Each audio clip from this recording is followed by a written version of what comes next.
Hello friends, welcome back to my channel. आज की इस वीडियो में हम बात करने वाले हैं असदुद्दीन ओवैसी की कार पर हुए हमले के बारे में। असदुद्दीन ओवैसी AIM यानी ऑल इंडिया मजलिस इत्तेहादुल मुस्लिम के अध्यक्ष हैं। असदुद्दीन ओवैसी पहली बार 2004 में हैदराबाद लोकसभा क्षेत्र से सांसद चुने गए थे। उसके बाद वे 2009 और 2014 के आम चुनाव में भी हैदराबाद क्षेत्र से सांसद चुने गए। 2019 के आम चुनाव में वह अपनी पार्टी AIM से फिर एक बार हैदराबाद क्षेत्र से उम्मीदवार हैं। चीफ ऑफ AIM ओवैसी की कार पर यूपी में हमला हुआ था।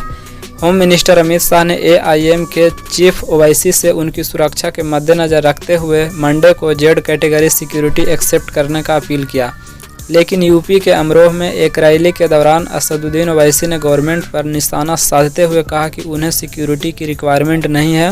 असदुद्दीन ओवैसी के द्वारा दिया गया बयान कि मुझे सिक्योरिटी नहीं चाहिए, मैं सबकी सुरक्षा चाहता हूं, मैं घुट घुट कर नहीं जीना चाहता हूं, मैं आज़ाद रहना चाहता हूं।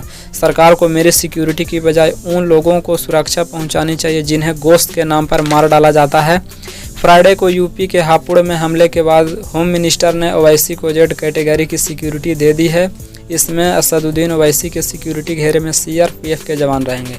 असदुद्दीन ओवैसी की जेड कैटेगरी सिक्योरिटी में 6 NSG कमांडो और पुलिस तैनात हैं।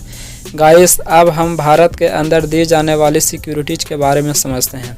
इंडिया में जब सिक्योरिटी देने की बात आती है तो जो सबसे हाईएस्ट लेवल की सिक्योरिटी होती है उसे SPG की सिक्योरिटी कहते हैं।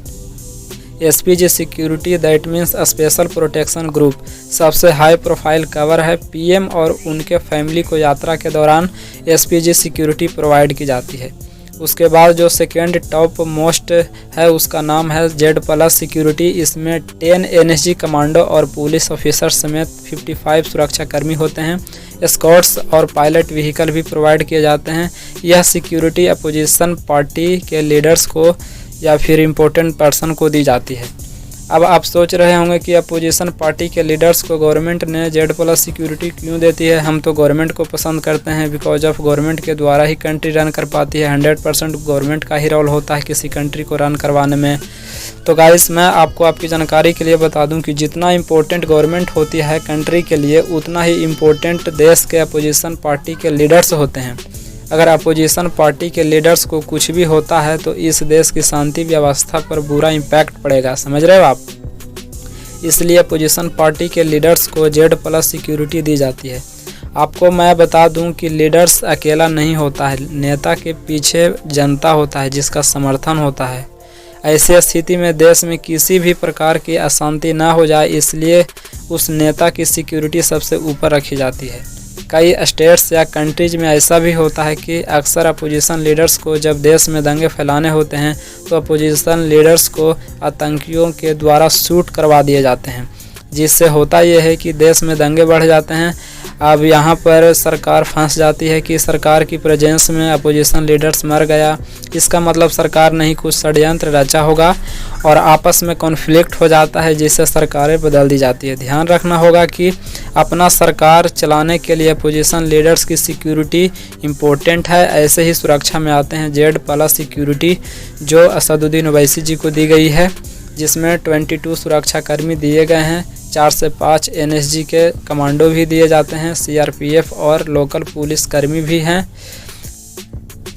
गाइस, अब हम बात करते हैं बाई कैटेगरी सिक्योरिटी, जिसमें कि VIP पर्सन को दिए जाते हैं ये सिक्योरिटी, जिसमें 11 सुरक्षाकर्मी होते हैं, 2 कमांडो साथ में चलते हैं और 1 पर्सनल सिक्योरिटी ऑफिसर्स भी इसमें इन्वॉल्व होते हैं।